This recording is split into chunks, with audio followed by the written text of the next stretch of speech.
right. Thanks for joining us today, everybody. We have some great information for you, and as most of you are aware, experts are expecting the 2021 season to be an above average one. So, we have some exciting information to share regarding our disaster prep plan, and hopefully, it will help prevent any loss of data or make your life a little easier anyway. And with that, I will go ahead and pass it over to Henry, and he can share all of the information that he's prepared for us today.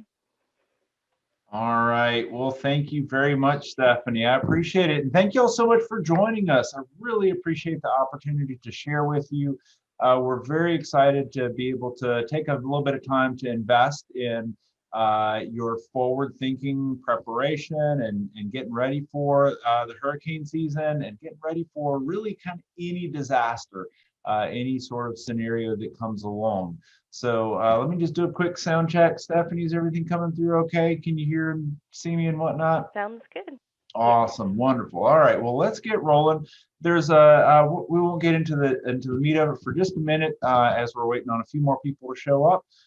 But kind of a quick little before we get rolling too heavy, a quick little introduction. There's a ton of other resources that we're putting out there online on Facebook, Twitter, our website, the blogs that we're putting up there, our newsletter, LinkedIn, and so many other places. And we really encourage you to look at those because we're trying to put some very timely and up-to-date information, some updates to things that happen in the same day we're trying to put out there, and really want to make sure that our community, that you are prepared and ready for those things and are prepared to make the most of timely information. So with that, we are here today to talk about the ultimate three-step prep to thrive in the face of hurricanes, hackers, fires, floods, and ultimately whatever else comes along. Today, what we are going to cover is a quick state of affairs of cybersecurity as of like right now, in July and August.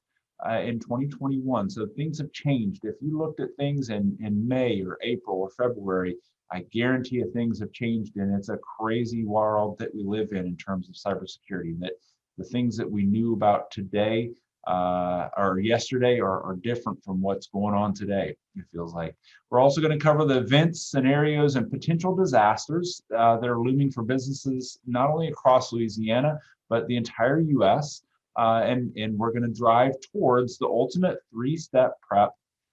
Our plan, our presentation is all about focusing towards how we can help you thrive in the face of these things: hurricanes, hackers, fires, floods, whatever the scenario is that happens in your environment.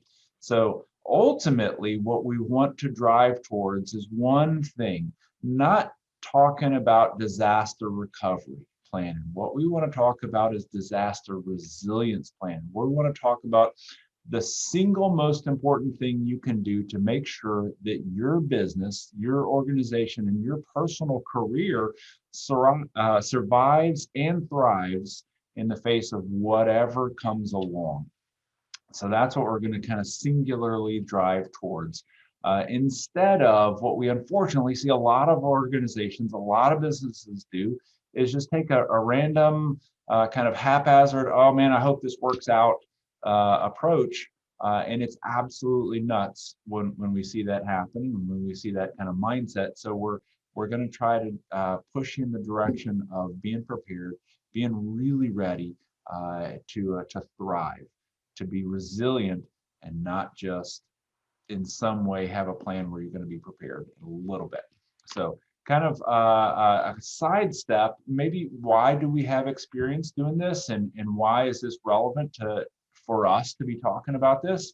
Well, we've been doing this since 1999, and that has its pros and cons. We see it. We have seen a tremendous amount of things going on.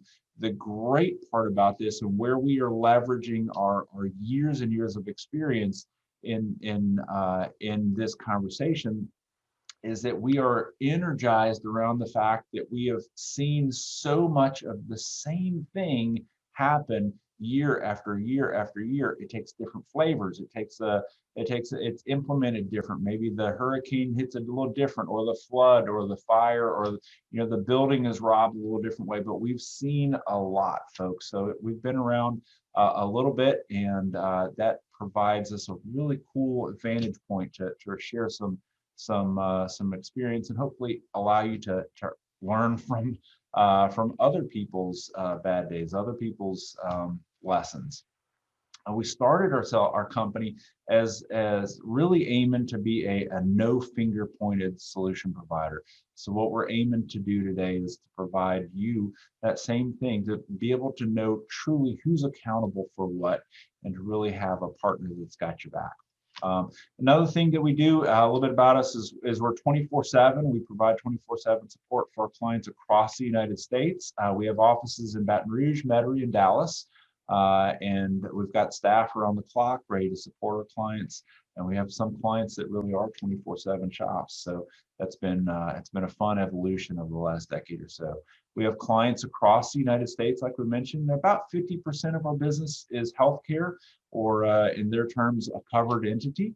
And what that means is that they're extremely security and performance oriented. They really have to have things tight, and they also have to have things working really, really well. So we get to benefit from that experience and bring those kind of best practices to every one of our clients. Some other things, kind of a strong focus in a long way to say it, is security, continuity, strategy, and amazing customer services are daily equal goals. Now, if we boil that down, we really have one focus, but it's got two sides of it. Our goal is, with our clients, is to keep them safe and to provide amazing, excellent customer service. And that is sometimes, it's a challenge to do both of those things at the same time, but that's what we're here for. And that's our constant focus with every interaction that we have and every opportunity that we share. So kind of a little thing that we talked about on the invitations coming into this is a culmination of a lot of our experience. A report that I wrote after dealing with this conversation for decades with our clients. It is our current, most up-to-date version of this. We just refreshed it with some very simple guidance on how to build a really solid disaster recovery plan, and some very good advice on different technologies, different processes, different ways to do it. We'll cover the essence of this and the single most important thing that you can do to make it happen well during the webinar. And if you stick around to the end, we'll make sure that you get a hold of our workbook. So kind of backing up a little bit, let's see the forest for the trees here. Why do we care about DR? Why do we care about preparing for things? It's perhaps a little bit more relevant that we stop and say, what's going on, and why is disaster recovery or disaster planning and all this conversation relevant? Well, in just July 4, that weekend, actually a day or two before that, one of the major worldwide providers of IT support software. Now, this is not even a month ago that this happened. One of the major suppliers of IT support software, a company called Kaseya, they got hacked. Their infrastructure, their tools are used by IT companies to support other companies. So if you're a plumbing shop, or you're a doctor's office, or you're an engineering or a manufacturing or whatever, you may have had your IT company using this tool in your infrastructure. If that was the case, what happened with hundreds of companies, and ultimately may have been thousands, but what ultimately happened is that the hackers were able to get into this company called Kaseya. They were able to establish their footholds there. They were then able to spread their software out to the IT companies that supported other smaller businesses or other larger businesses. And then they were able to use that chain, that supply chain, that distribution network of these unsuspecting IT companies to distribute their malware encrypted uh, uh, between the tunes of thousands or millions of computers. They're being very quiet about really what happened and how many really were affected. And it was an incredibly well planned, long term play. It took an amazing amount of coordination. And in the end, we're still not exactly sure about what the payoff was. They initially offered $70 million as the price tag to unencrypt. I think they made a counter offer down to $50 million. And then there's some debate about whether or not they paid, whether or not Kaseya paid or not. But ultimately, that's just a small example from just a few days ago of how these kind of attacks are happening. And in the end, it's the small business owner, it's the IT manager at a company, it's the C-suite at all these independent organizations that are affected by these kind of what we call supply chain hacks, where the software you count on to do the job ultimately becomes that poison pill. Other things just in recent history, I don't know that this has really faded from our memory here in Southeast Louisiana just yet, but the other things that we got to really kind of count into any kind of disaster conversation was just the simplest example of this was Hurricane Laura from August of last year. This is I think it's a Capital One building that we're showing here. This is a big bank building that got wiped out. These hurricanes come through. This was not predicted to be a massive hurricane. It kind of came through. I think it hit as a Category 4, Category 3. So it wasn't, something that made just really big worldwide news. But here in the Southeast in Louisiana, it was a very big deal. This is an example of, this is a picture from one of the casinos. It literally blew through the walls of the casinos down there. What in my world, when I'm looking at this, I'm thinking, where was the server room? Where were the IT assets in these organizations? I sure hope there weren't a bunch of computers right now, and within the spot where the rain could get through. Ultimately, we always see that, unfortunately, being the scenario. But these hurricanes are real, folks, and they happen a tremendous amount. And I've lived in Louisiana almost my entire life, and we have an amazing ability to kind of forget and feel like, oh, we're going to be all right. And, it is what it is. It is what it is, but we feel the impacts of these hurricanes for years later. If you have a swimming pool, right this minute, you're probably struggling trying to find chlorine tabs because of Hurricane Laura from a year ago. There's like a nationwide shortage still a year later on chlorine because of things that happened because of a hurricane. So the impacts are real, they're long term, and they can be felt across the country on things that just happen locally. And I won't dwell on it too long, but NOAA's predicting this is going to be another big year for hurricanes. So we've really got to counter that in. We've really got to factor that into our planning and thinking through what's the possibilities, what can we do, what's the realities of where we're going to go with our plan for this year. One of the things that I always I get a kick out of this is people looking for Jim Cantore on the news. Let me tell you what, if you don't have a disaster plan and Jim Cantore is on the news, if you see his face showing up in a piece of scenery that you recognize, it's too late. It's too late to build the plan for how we're going to respond to a hurricane when that happens. Another time when it's a good indicator that it's too late to build a plan is when you see this pop up on your computer. If you see the end result of the hacker's ultimate play, this is kind of, by the way, when they encrypt your computers, they're pretty much really done with the whole job. This is just where they get paid. They've done all the work, and now they're just there to collect. When you see that popping up on your computer, it's also too late to build out an incident response plan or a disaster plan. So ultimately, let's get to it. How do we dig in?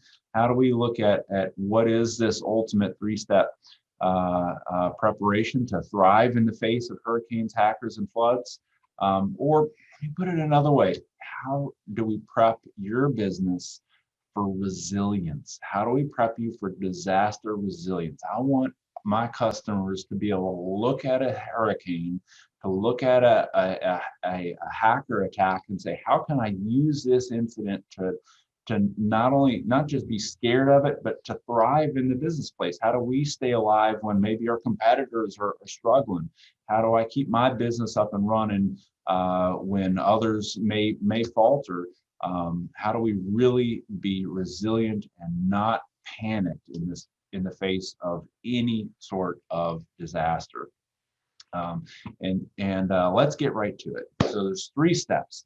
The first thing that we want to look at, if you're a note taker, the first thing that we want to look at is the very first step is collaboration. Now, in my business, what I do for my clients is we provide disaster services, and we provide tech support and help desk and strategy and monitoring and so many things. We often joke that if it's got electrons through it, I'm taking care of it. And what that ultimately has done is kind of a negative result of that comprehensive stance is that sometimes it feels like we've got everything. We've got the whole plan. We've got the ability to perfectly prepare our customers for the disaster. Now, that's true to some degree. We can prepare the technology within the budget of the relationship that we have, and we can back up servers and whatnot. But a true collaborative effort is not effective, or it's not possible until we involve the whole team at that customer site. We've got to include what I like to joke about, I like we call it like I need the full A team. I need everybody at this customer to sit down with me and help me think through how do we not only just back up your servers, because that's a given, but how do we back up and prepare and test and get ready for every sort of scenario? So good planning and a good collaboration, that's that first step for true disaster resilience, is you've got to start with the team. Get the CEO, the president, the C-suite, all the C-level folks have to have some involvement, some stake in it, some collaboration in the development of a plan, the curation, the maintenance, the testing, the approval for budgets for it. You need to involve the managers in the different departments if you're kind of a larger organization, and you have to involve the IT folks who are going to be any part of it. Without those 3 kind of tiers, and in your organization, you may want to bring in more people or more spots in your company to be truly helpful and make sure that you have the whole A team when it's putting it together. But no plan can really be effective. I can guarantee you, I can write the plan for one of my clients, and if I write it, it's going to be what I think they ought to do, but I'm not that client, and it's not going to be nearly as effective as if they truly involved all the people in their organization that needed to be involved in that planning. A really good planning collaboration exercise and getting the right team together, getting that A team together, it allows clarity of expectations. If the CEO is expecting a yacht and he provides you a paper boat budget, then there's going to be a day when there's a reckoning, and there's going to be a real problem in that conversation.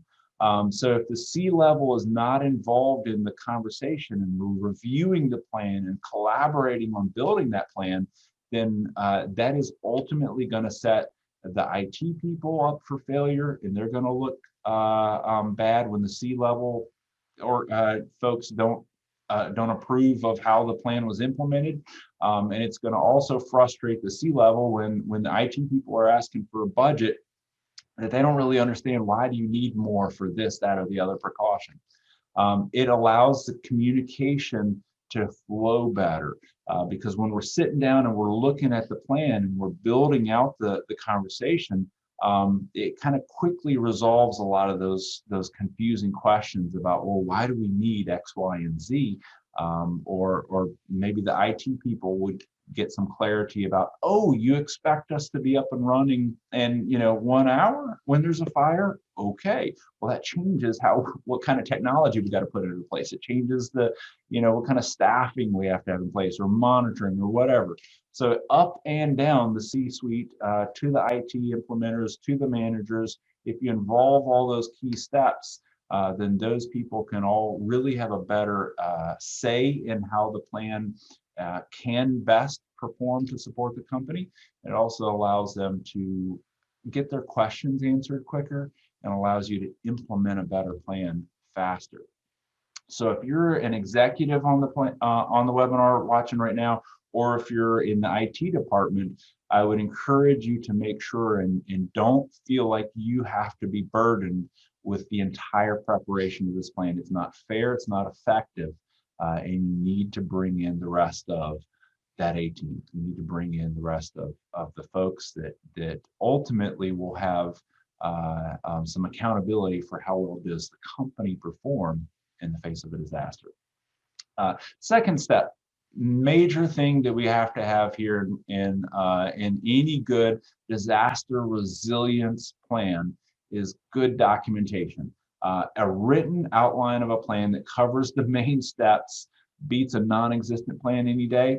And I use the analogy of chicken running around with his head chopped off, because without a good plan, without a written plan, and without a plan that your IT team, your managers, your C-level, all the way down to the non-managers, frontline people, if they can access a good plan, then they will have a way to calmly proceed forward with making sure that the organization's objectives happen. Now, what we find in our company is that when things get chaotic, people will work a plan. But in a disaster, they don't remember the plan. That's the crazy thing about this. They don't really remember all 47 steps that I may want them to do in this scenario. But if they can find it really quickly and download it and print it off and just start working the check boxes, they will do it almost flawlessly every time, consistently. But it's got to be documented. So you don't want your team running around like chickens with their heads chopped off, so to speak. And the plan doesn't have to be every step, click here, do this, that you don't have to micromanage in that plan, but it's just got to at least have some key things in it. So some of the key factors in a really good plan, some of the things that we find are really essential, is that it should definitely talk about different kinds of incidents. Today we're talking about specifically kind of those two extremes of hackers or hurricanes. They're two very different things. One's an act of nature, and the other is an act of a criminal. Two wildly different attack vectors or types of scenarios, and two very different response plans that your organization should have, depending on what's happening. And it kind of makes sense, but you got to remember that when you're building out your plan. Some of the steps will overlap and they'll be identical. Not all of them, though. So other things is that relevant parts of it should be shared with every employee so that they know their checklist for specific incidents. If it's a fire, you want your team to know specifically where to go. And it may be a very simple checklist. Step 1, leave the building, go to the parking lot. Right? If it's a hacker, your IT team needs to know exactly what your insurance providers and what your compliance regulations that you're having to live by, what they say to do. So your IT department may need specific instructions from the C-level that says, if we have this kind of incident, respond this way. Unplug the cable, turn off the servers, start recovering from backup, whatever it is. They're going to be very specific, and you don't want to depend on people having to think through, well, what should I do in this scenario every time? It should be tested and updated, no less than something. Pick a time frame, pick a cycle, whatever it is. It's got to work for whatever you're doing here. I would suggest that maybe a hurricane response plan, that kind of set of checklists is probably pretty good if you've updated it within the last few years. Whereas a hacker response plan or a cyber attack incident, maybe that needs to be updated more frequently because your insurance company is coming up with new guidance. The world is changing. There's new tools every day that are being deployed and developed that help us respond differently. So we really ought to think through maybe some plans on a more regular basis. And it should be up to date, relevant, and recently reviewed. It should be up to date, relevant, and recently reviewed. If your plan is talking about how we're going to make sure we do X, Y, and Z, and those X, Y, and Z, maybe we're going to do this with this server, we're going to call this person, this insurance person, or this lawyer, and you don't even use that insurance company, or you don't even use that lawyer anymore, then you're really setting yourself up for failure. So recent reviews is an incredibly important thing to do. So I'll stop for a second because a lot of times when we get to about this point in the conversation, my clients will ask, this sounds like a lot of work. Henry, sounds great. I really appreciate the advice. This sounds like a tremendous amount of work. Why do I need to do this? Unfortunately, let me give you the clarity here, and they'll also throw out there, by the way, I thought you had this. This was your deal, and you've got our incident plan or our disaster plan, right? I mean, like, y'all will be able to take care of this for us. And ultimately, the sad reality is that the IT person is not the data owner. The data owner in this conversation, or the person that's most accountable, has the most at risk in any kind of incident, and that's not usually the IT person. The IT person has the responsibility to implement the plan that the C level has put together, but the data owner is kind of the person that they're ultimately responsible for the quality and integrity of that data. In a healthcare organization, often it's the doctors that own the practice. They're the people that, to put it bluntly, might lose the most money if there was a HIPAA violation in that organization. We've unfortunately seen many scenarios. I've seen more than I can count on one hand in the last couple of years, just here in the Southeast US, where a big disaster happens and the IT guy is gone. I mean, flat out, you can't ring his cell phone number. This is like this old Grand Marquis, that's the servers, or that's the breach that's going on, and he is off polishing his resume and changing his name or something. We've seen IT companies pull down their website within minutes after a breach. We've seen IT people just disappear. And not that that's the vast majority, not even that that's a statistically significant portion of IT people. I love working with IT people because most of the people in my field were, to coin a term, we're the heroes. I love working with IT folks because we're the good guys that are, and most of the time just really have a heart to serve. And that's one thing that we find with, especially with my team. And the IT departments that we get the opportunity to work with. But we have seen this multiple times over the last few years, many times over our history, where in the industry is just full of stories of this, where the guy who doesn't have a whole lot at stake here, something bad goes down and he can go off and find another job. But the business owner is the person with the most at stake, or the data owner. So you really have to think, the C-suite needs to be involved in this. We really have to be participating and figuring out and directing how is the company going to respond, and not just completely trust that to somebody else. You can't outsource everything, or you can't outsource it and completely stick your head in the sand about it. So, all right, I'll quit beating that one. Last, third step for truly core steps for disaster resilience is simulation.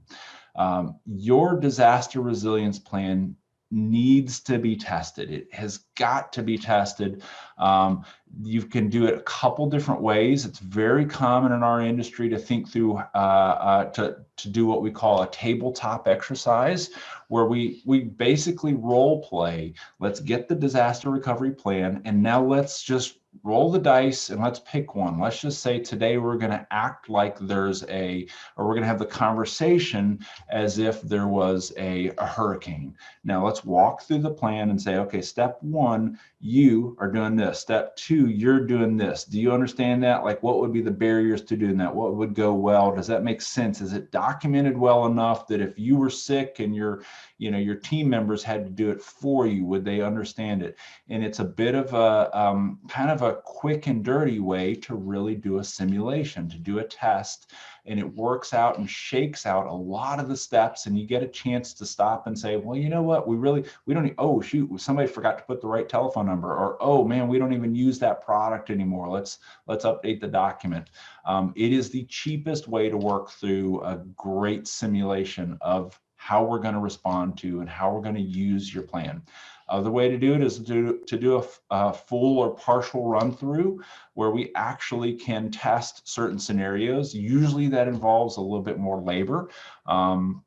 But how it looks is maybe we test the servers. We're still dealing with the same plan. We still got to pick a scenario, and we're still dealing with the same document, but we're actually going to physically test some of these things. Like, we're going to pull the spare units out of the box and see if they boot up, and we're going to try to connect on the VPN, or we're going to call the lawyer and make sure, hey, is this the right number for you still? Just testing our plan, no big deal. We're going to call the insurance company and say, hey, is this the right account number, and da da da da. We're going to do more steps of it, so it's just a little bit more involved than a tabletop scenario. Either way or both ways, we love both of them with our customers and with everybody in the community, and we recommend pick one, pick both, but test. Please get the plan out on the table and walk through it, and let's see how it works. Why do we believe that is so important? Is because there are almost always, like, I've never run through one where there wasn't some issue with the plan in doing these with customers. Almost always going to be something that we've got to tune up. This step right here is no longer relevant. This step right here did not work well, or maybe this step really needs to come before that step. And so the team needs to kind of walk through that and feel, well, that would be really awkward if we did that before this, and let's tune that up. But it's going to help you shake out the problems in your plan. Other reason that we really recommend testing your DR plan is that it improves your team. Your team will basically be getting on-the-job training for how to respond to a plan. They will now have that kind of in their collective memory. So when something really happens, they will have this kind of peace of mind to know that I've been through this, I've done it. It was a test, it was a simulation, but I've been through the steps. Now let me go do it again. And it's not as much of a panic scenario. So it really helps the team, and it really helps the plan get better. So we just cannot recommend that enough. So that's kind of the core steps here, folks. That's the big things that we wanted to cover today. Let me kind of recap them for you and review. First off, first step is collaboration. You cannot do this with one person. The C-suite can't do it by themselves. The managers can't do it by themselves, and the IT department cannot do it by themselves. And at least do it well. So get your A team together.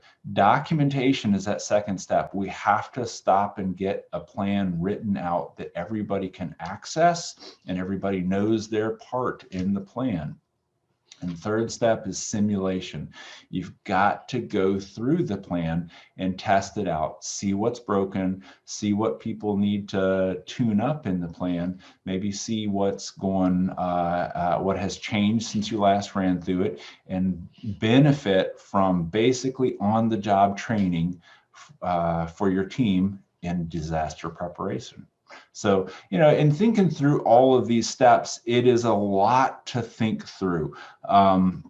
And it's a tremendous amount of simplification in dealing with kind of those three steps. It's not rocket science what we're talking about here, but it's got to get done. And we do have a simple solution for you.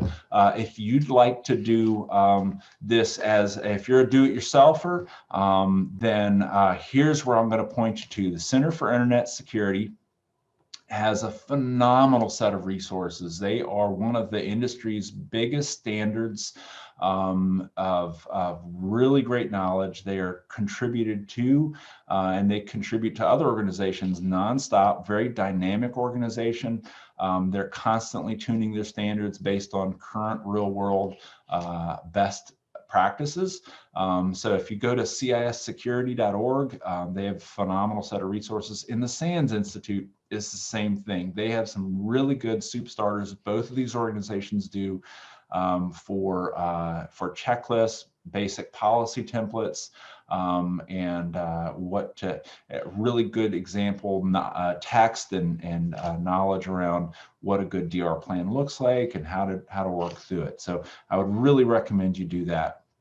The other way you can go about this is ask us for that DR plan and that disaster recovery plan and book. Email us, ask@tcas.la, and ask for the resources presented in this webinar.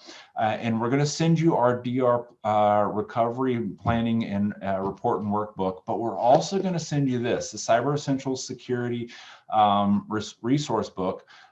What it's got is a tremendous set of it's just flat. I'll just tell you what it is. It's cheat sheets for here's quick start to here's where to go to get this policy. Here's the basics on where we would recommend you get started with X, Y, and Z. So it's just essential core resources, some really solid websites that we recommend everybody bookmark. It's not everything. I'm looking on the webinar. We've got some really sharp IT people on the webinar, and I know you guys have some of these resources bookmarked. And I know you've got some others. This is just a great soup starter for people that may or may not have anything, or kind of want to know what's current and what's maybe some of the newer really good resources that are there. Option two, another way that we can go about this, a solution if you don't want to do it for yourself. What we do for a lot of our clients is we do the whole step. We're going to call it our done for you preparation package. What we're going to do is we're going to walk through the CIS version 8 18 controls review audit. And we're going to, if you know anything about that, this process, we're going to go through all 150 plus controls.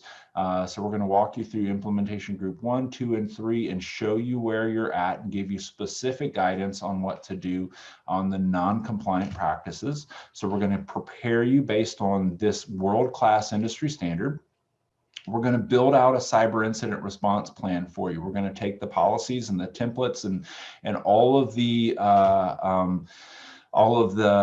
best experience that we have based on your business. We're going to do the IT part of the cyber incident response plan and have that prepared for you to present to the C-level, and we will even sit in on the C-level conversations and help advise on tune up the plan. We're going to work through an application and IT asset inventory. The CIS controls step 1 and step 2 is build out those inventories so that you know what you're protecting. And we're going to build out a risk management framework. We're going to freshen it up with some latest guidance that we've learned from going through a lot of audits and a lot of responses with our clients over the last few years. We've constantly tuned that up, and we have some really good framework updates for you. And we're also going to start off the 5 core soup starter policies for you. We're going to do an acceptable use policy, a password policy, information logging policy, remote access policy, because everybody's wanting to work from home nowadays, right? And an equipment baseline configuration policy. That's the one where you tell your folks, this is what you need to have on your computers because our company says you need to have it. So all of those core things, we do that as part of the core package.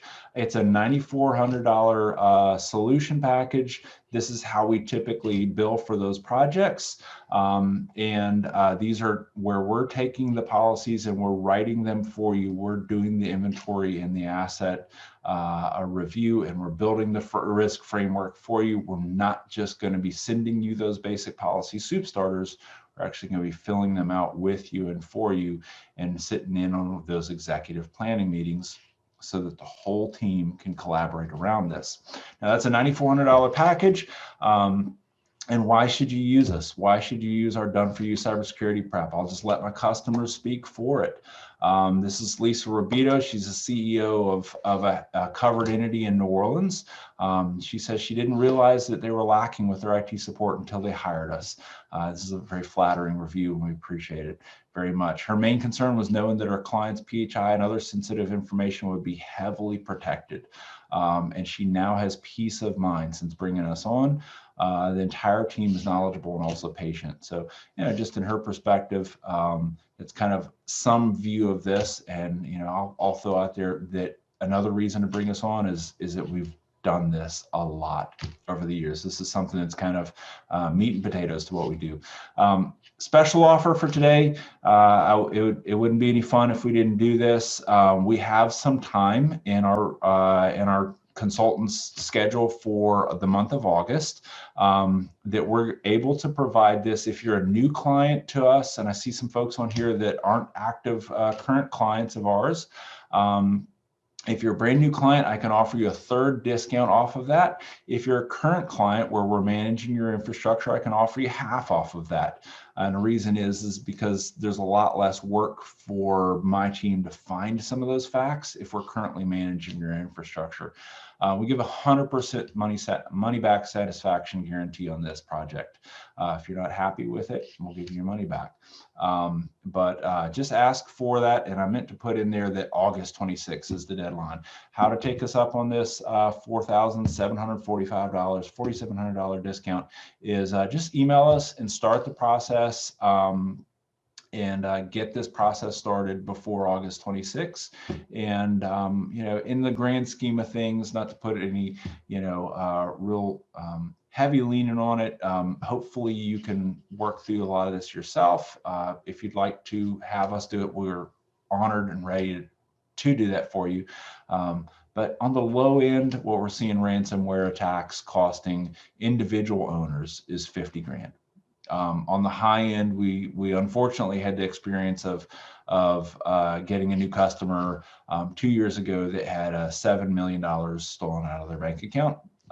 So that wasn't even a fine. It was just what the hackers walked off with, and then they spent the next few years dealing with the FBI trying to get it back. So with partial recovery, short version is if you're prepared for a disaster, if you're prepared for the hackers, it is way cheaper than trying to deal with it after the fact. One last person voice and why we do this and why we're excited to offer this to you. This is a friend of ours from another healthcare organization in New Orleans, where they use our HIPAA compliance services extensively, which is kind of overlaps heavily with this. And we do these same services for them as well. And they love having the comfort and assurance that they're on the right path. And that's a big thing. That's what we're ultimately trying to provide here, folks, is comfort and assurance to know that you're on the right path, to know that you're prepared, to know that whatever comes your way, you're going to be resilient.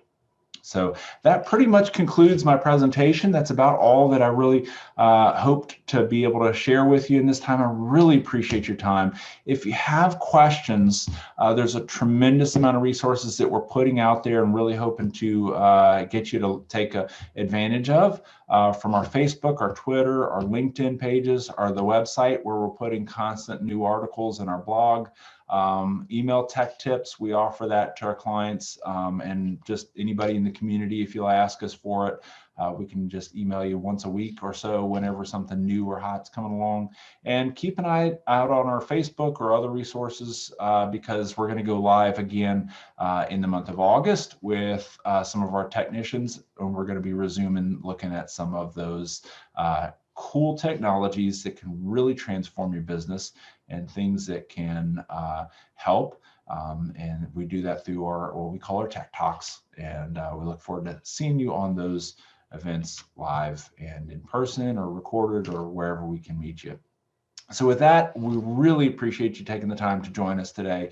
We really appreciate the opportunity to serve and to share what we've learned. Hopefully it's been beneficial. If you have questions, want to check out any of the offers or get a hold of any of the copies of the documents that we discussed or offered today in the webinar, then please email us at ask@tks.la. It's ask@tks.la, and we'll get back to you with that information. Other than that, we really appreciate you joining us. Thank you very much. I hope you have a fantastic day. And if there's any way we can be of service, please let us know. Y'all take care and have a great day.